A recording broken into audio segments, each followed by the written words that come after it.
네, 안녕하십니까.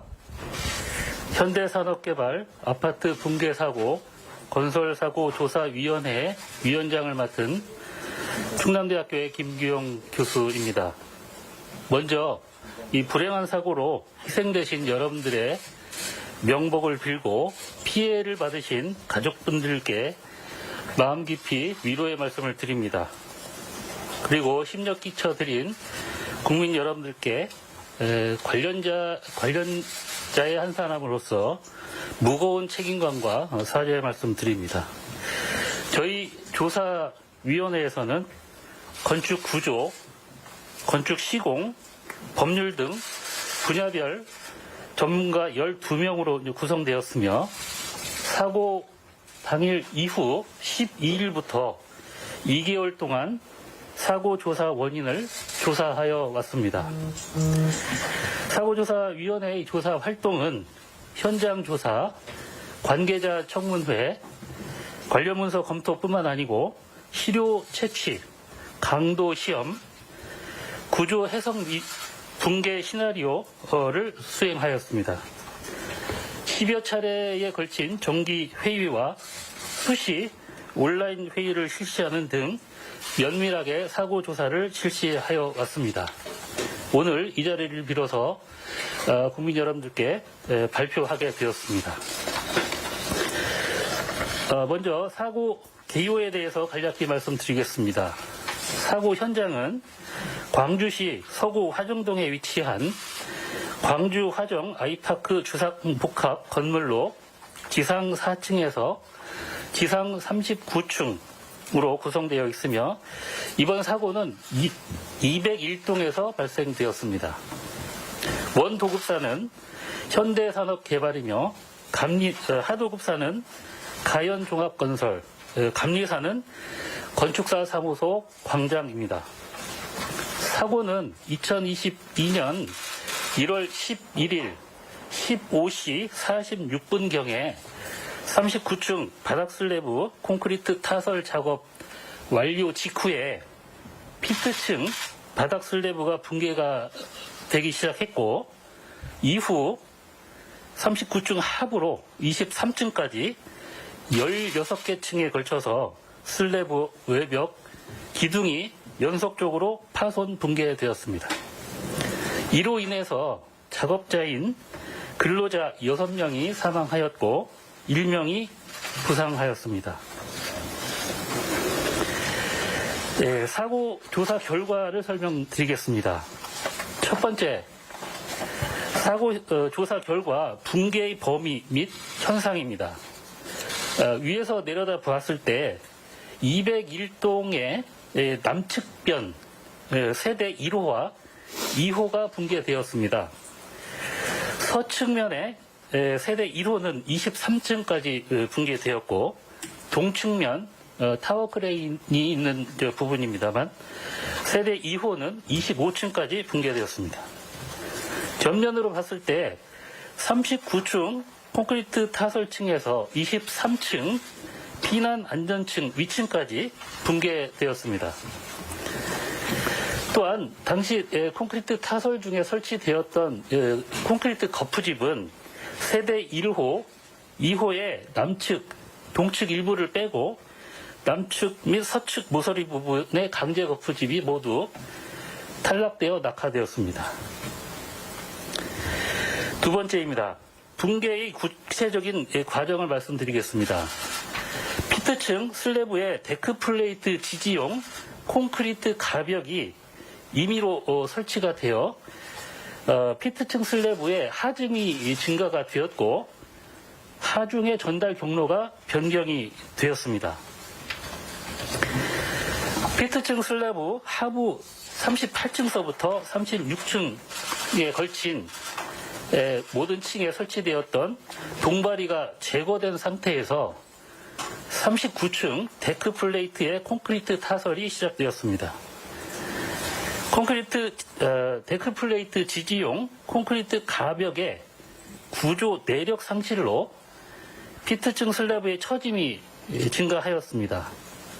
슬래브의 처짐과 균열이 증가로 슬래브 지점과 중앙부에 항복 힌지라는 현상이 형성이 되었고, 항복 힌지의 변형 증대로 과다 처짐이 발생하여 데크 슬래브의 중앙부로 콘크리트가 쏠림 현상이 발생되었습니다.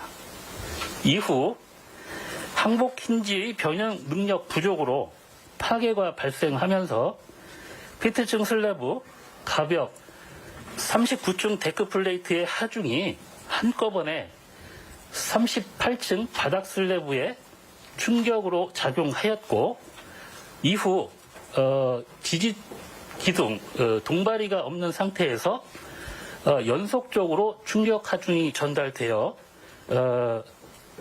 전체적으로 연속적으로 붕괴가 되었습니다. 세 번째입니다. 피트층 슬래브의 붕괴 주요 원인입니다. 피트층 바닥 하부 동바리의 조기 철거는 39층 슬래브 타설 하중을 피트층 바닥 슬래브가 단독으로 지지하도록 만들어서 피트층 바닥 슬래브의 1차 붕괴를 유발하였고, 건물 하부 방향으로 연속적으로 붕괴가 이루어지도록 한 것이 가장 큰 원인이 되겠습니다. 그리고 기존에 설계 없었던 피트층에 콘크리트 가벽이 설치가 되면서 가벽에 의한 자중이 추가가 되었고, 지지 방식의 변경으로 하중이 중앙부로 집중되었습니다. 또한 콘크리트 강도 부족, 불량 품질로 인해서 철근의 부착 성능이 저하하였고, 철근 콘크리트 부재가 정상적인 구조물로서 역할을 할 수가 없었습니다. 구조물 코어 채취를 통한 강도 시험 결과 설계 기준 강도 24MPa에 대비해서 60% 내외로 전반적으로 불합격 평가되었습니다. 표준 공시체와 코어 공시체, 구조체에서 채취한 코어 시험체 간의 강도가 상당히 크게 확인이 되었고, 이것은 동일한 콘크리트라고 할 수 없을 정도로 매우 큰 차이가 확인되었습니다. 콘크리트 제조 및 타설 단계에서 추가적인 가수에 의한 것으로 판단되며, 시공관리와 감리에서 실질적인 품질관리 체계가 미흡한 것으로 판단하였습니다. 이 외에도 건축심의의 조건부 이행사항인 원설계자와 시공시 관계 전문 기술자와의 업무 협력에 대한 이행사항을 준수하지 않았으며, 감리단이 현장에서 사용한 검측 체크리스트에 세부 공정의 검사 항목이 빠져 있었습니다. 특히 데크 플레이트 지지용 콘크리트 가벽에 대한 도면 공법 변경의 내용과 하부에 3계층 동바리가 제거된 사항을 검측하지 못하고 후속 공정을 승인하였습니다. 시공사와 감리사가 구조설계 변경 사항에 대하여 확인하는 업무 실적이 없었으며, 품질 확인을 위한 시험 평가가 형식적으로 시행되는 등 구조체 콘크리트 강도가 설계 기준 강도에 크게 미치지 못하였습니다.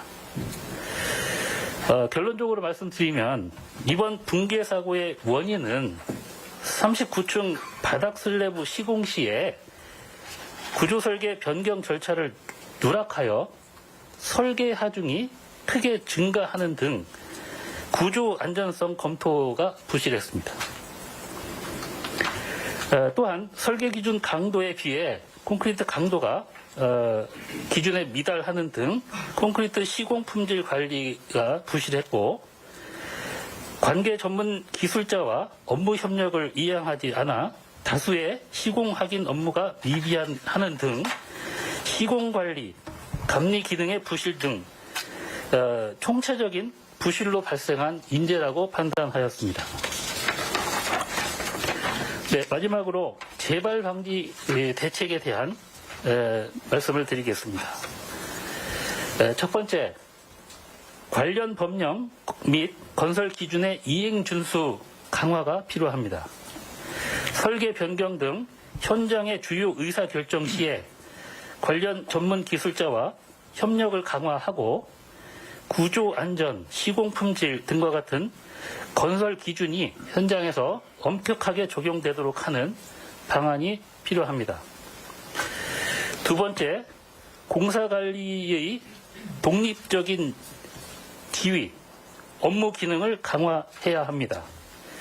감리당의 공사 중지 권한을 강화하고 발주자와 시공자로부터 독립적인 지휘를 확보할 수 있는 방안이 필요하며 지자체 등의 감리 관리 기능 부여가 필요하다고 할 수 있습니다. 또한 감리자의 전문성을 강화하고 감리원의 현장 배치에 대한 책임성을 강화하는 방안도 보완이 되어야 합니다. 세 번째입니다. 품질관리 계획, 수립, 시행의 전문성을 강화하고 메미콘의 생산부터 시공에 이르기까지 충분한 품질을 확보할 수 있는 제도적 장치가 필요합니다. 또한 골조공사 착수 시 품질관리자의 업무 겸임을 금지하는 등 책임성 강화도 필요합니다. 네 번째입니다. 원도급사와 하도급사 간의 이면 계약 등과 같은 비합법적 하도급 계약 방지를 위한 제도적 개선 방안과 불법 하도급 계약 시 처벌 규정을 강화하는 등 협업관리 제도 개선이 필요합니다. 저희 조사위원회는 이번 사고조사 결과 발표로 피해 가족분들과 국민들께 붕괴사고의 원인을 납득하는 데 도움이 될 수 있기를 바랍니다. 아울러 유사사고 재발 방지에 도움이 되기를 기대합니다. 저희 조사위원회의 최종 보고서는 지금까지 분석된 조사 결과들을 정리하고 세부적인 사항은 보완해서 약 3주 후에 국토교통부에 제출할 예정입니다. 이상 브리핑 마치겠습니다. 네, 수고하셨습니다. 이어서 질의 답변 시간 갖겠습니다.